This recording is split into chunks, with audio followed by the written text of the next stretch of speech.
Conference में मैं सभी मीडिया कर्मी, प्रिंट मीडिया कर्मी सभी का स्वागत करता हूं विधायक जनसंपर्क कार्यालय में। और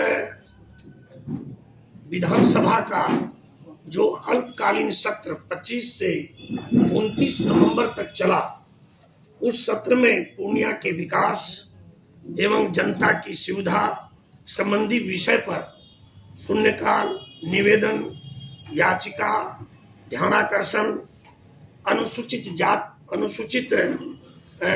अल्पसूचित और तारांकित प्रश्न, गैर सरकारी संकल्प के माध्यम से हमने लगभग 26 विषयों को उठाने का काम किया है। और जिसमें मुख्यतः जो है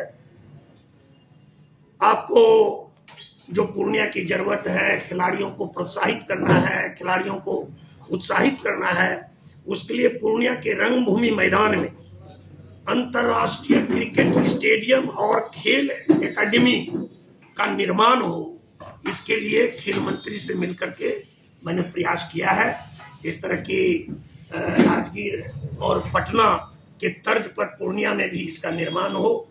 दूसरा, केंद्रीय जो विद्यालय है जो चूनापुर में है, उसका भवन जो है जमीन के रजिस्ट्री के अभाव में, जो डिफेंस की जमीन है जो लीज पर दी गई है, उसका रजिस्ट्रेशन अभी तक नहीं हुआ है। उसके लिए भी मैं संबंधित मंत्री से मिला हूं और उन्होंने भी आश्वस्त किया है कि इस पर हम विचार करेंगे। किसानों का ये राज्य है, किसानों का ये देश है, और पूर्णिया में भी नारियल की खेती और बांस की खेती से किसान लाभान्वित हों, उसके लिए भी कृषि मंत्री से मिलकर के प्रयास किया गया है। और पूर्णिया में एक प्रस्तावित जो आधुनिक बस टर्मिनल बनना है 40 करोड़ की लागत से, और एक साइंस पार्क सह तारामंडल का जगह भी चिन्हित हो गया है, उसके लिए भी इस सदन में माननीय मंत्री जी से बातचीत हुई है और उन्होंने आश्वस्त किया है कि बहुत जल्दी हम लोग वहां पर इसका निर्माण करवाने का काम करेंगे। और स्वास्थ्य के क्षेत्र में भी काफी पूर्णिया बढ़ा है, यहाँ मेडिकल कॉलेज भी है, तो इस कॉलेज में कैंसर अस्पताल की स्थापना हो। दूसरा, यहाँ दधीची दान जो संस्था है उसके द्वारा काफी नेत्रदान किए जा रहे हैं ताकि लोगों को आंख की रोशनी मिले। उसके लिए हमने आई बैंक की स्थापना इस मेडिकल कॉलेज में हो, इसके लिए भी मंत्री जी से बात हुई है और अभी मंत्री जी आए भी थे और उन्होंने आश्वस्त भी किया है कि आने वाले समय में हम लोग इसको पूर्णिया में देने का काम करेंगे। और एक सदर अस्पताल जो मेडिकल कॉलेज बनने से उसका मर्ज हो गया, उसकी यहाँ आवश्यकता है। हमने विशेष रूप से आग्रह किया है कि पूर्णिया के रानी पतरा में या जो प्राकृतिक चिकित्सालय है उसकी जमीन पर अगर पूर्णिया सदर अस्पताल बन जाता है तो इस क्षेत्र के काफी लोग उससे लाभान्वित होंगे। पूर्णिया मार्केटिंग यार्ड में 100 करोड़ की लागत से किसानों के लिए, व्यवसायियों के लिए, श्रमिकों के लिए उसका जीर्णोद्धार हो रहा है, जो काम काफी विलंब से हो रहा है, उसके लिए भी बातचीत हुई है ताकि किसानों की सुविधा के लिए वो आधुनिक मार्केट शीघ्र बनकर के तैयार हो।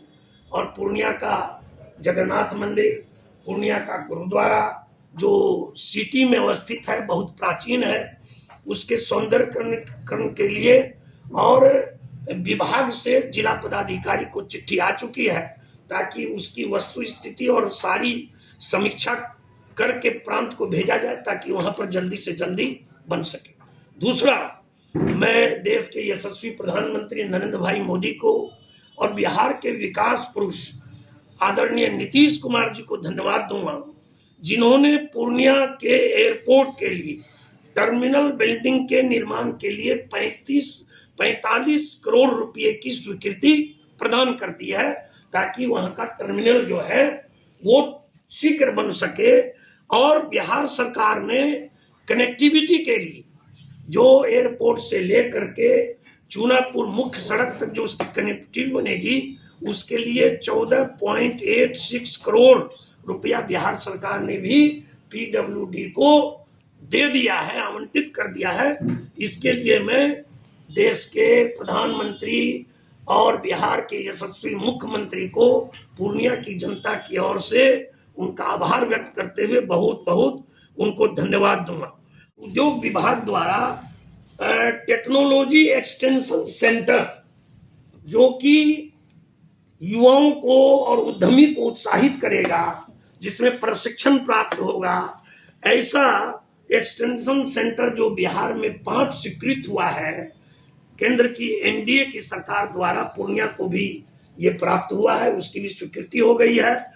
दूसरा, महिलाओं के उत्पीड़न में उनको सहायता मिले, उनका सहयोग मिले, उसके लिए केंद्रीय महिला एवं बाल कल्याण मंत्रालय द्वारा वन स्टॉप सेंटर खोलने की भी स्वीकृति मिली है। एनडीए सरकार को मैं इसके लिए बहुत बहुत धन्यवाद देता हूं।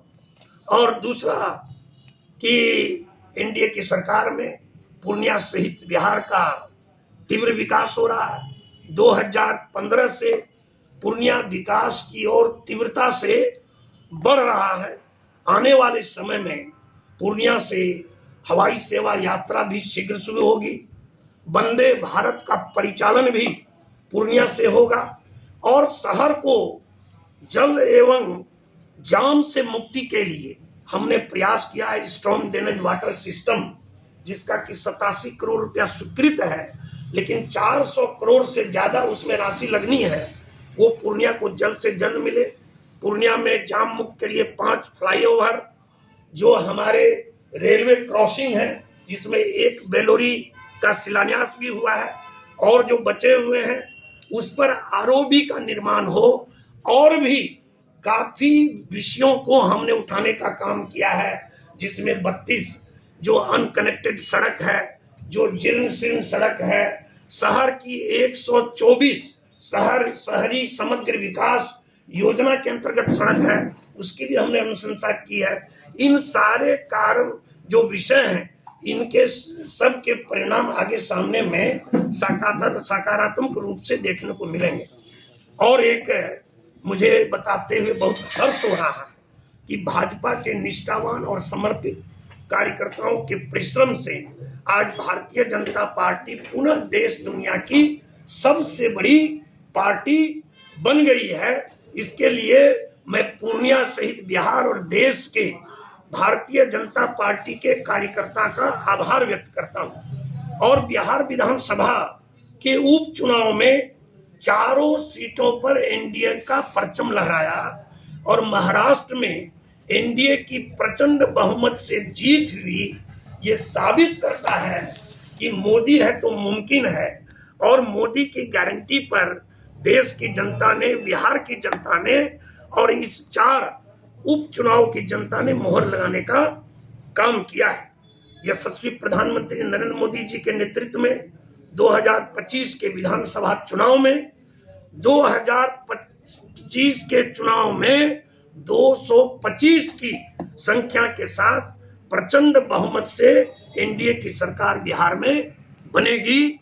और एक सूचना आपके माध्यम से जन जन तक पहुंचाना चाहता हूं कि पूर्णिया में काफी प्रयास करने के बाद राजा सहलेश, माता विषहरी, माता शीतला और सहरुल जो पर्व है, इसको राजकीय दर्जा दिलवाने का काम किया गया है। और जो मैंने प्रयास करके करवाया था, तो पूर्णिया में दूसरी बार कला भवन में 7-8 दिसंबर को राजा सहलेश एवं मां बिहुला विषहरी का राजकीय समारोह महोत्सव कला संस्कृति विभाग एवं जिला प्रशासन के द्वारा आयोजित है, जिसका उद्घाटन बिहार के उप मुख्यमंत्री आदरणीय विजय कुमार सिन्हा जी 7 तारीख को 1 बजे करेंगे। 2 दिनों तक चलने वाले इस पूजा, भजन, कीर्तन और बॉलीवुड के जो कलाकार हैं, नामी गामी ऐसे कलाकार यहाँ सांस्कृतिक कार्यक्रम की प्रस्तुति करेंगे। मैं सभी चैनल के माध्यम से, मीडिया के माध्यम से, प्रिंट मीडिया के माध्यम से पूर्णिया की तमाम जनता को, पूर्णिया जिला की तमाम जनता को, सारे प्रमंडल की जनता को और आप सबों को भी इसमें आमंत्रित करता हूं यहाँ का जनप्रतिनिधि होने के नाते कि आप उसमें आवें और इस कार्यक्रम में उपस्थित होकर के अपनी सहभागिता को पूर्ण करें। और इसी के साथ आपको एक धन्यवाद भी देता हूं कि बिहार सरकार ने लोक हित में जितनी भी योजनाएं हैं, जनहित की योजनाओं को जनता तक ज्यादा से ज्यादा पहुंचाने के लिए जो हमारा सोशल मीडिया विंग है, यूट्यूबर है, जो ऐसे सारे हैं, उनके लिए भी सरकार नीति ला रही है। और आगे आने वाले समय में जो हमारे मीडिया कर्मी हैं, पत्रकार बंधु हैं, उनकी भी बातों को मैं आगे उठाने का काम करूंगा, ताकि जिस तरह उनको झारखंड में और उत्तर प्रदेश में जो सुविधा मिल रही है, बिहार में भी वो सुविधा प्राप्त हो। आगे भविष्य में मैं उठाने का काम करूंगा।